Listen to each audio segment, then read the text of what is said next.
기름에서 시간을 갖도록 하겠습니다. 먼저 사전에 문의하신 질의 내용에 대해서 보도록 하겠습니다.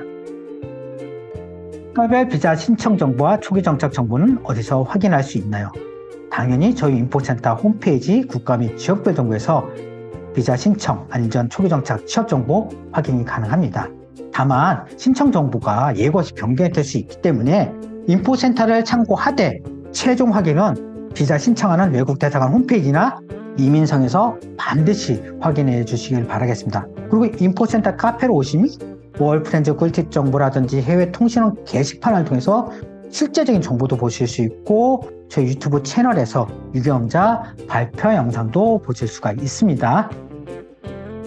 한국 국가로 간다고 했을 때 영어 실력은 어느 정도 돼야 할까요?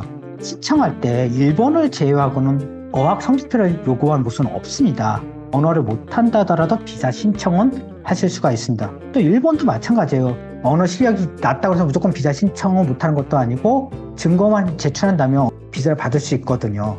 그리고 외국어 회화 실력, 능력 여부 상관없이 워킹홀리데이를 잘 경험하고 오는 여부도 또 별개예요.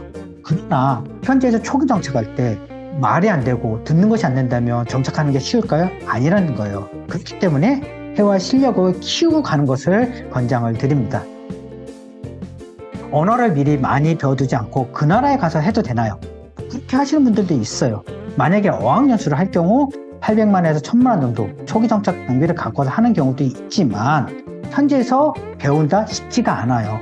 호주나 캐나다, 일본 같은 예를 들면 한인 커뮤니티, 한인들이 모여 사는 곳에서만 워킹홀리데이를 하게 될 수밖에 없어요. 이 경우라면 한국에 있는 거랑 다를 바밖에 없어요. 그러니까 이런 점을 좀 생각을 해 주셔야 됩니다. 그래서 많은 워홀러들이 그래요. 언어는 현지에서 배우는 것이 아니라 익히는 것이다. 초기 정착 시 장기 숙소와 구직 중 어느 것을 먼저 하는 것이 좋을까요?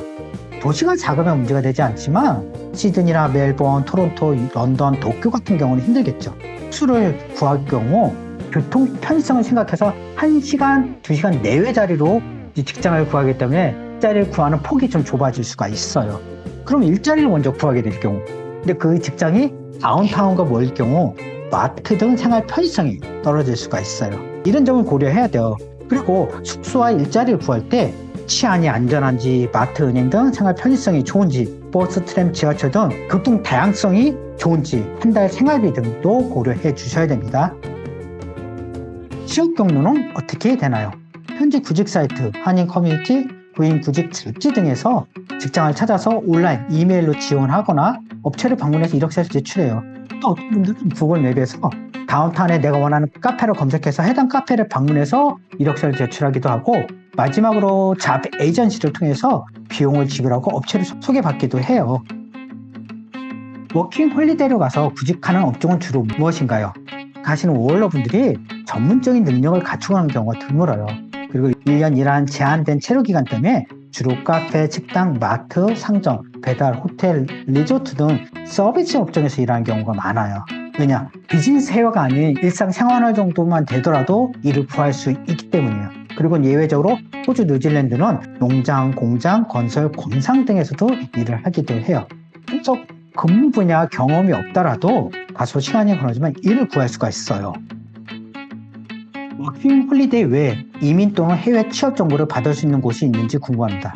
저희 인포센터는요, 워킹 홀리데이 정보만을 안내하고 있어요. 그래서 이민 또는 해외 취업 관련 정확한 안내를 해드리지 못하고 있습니다.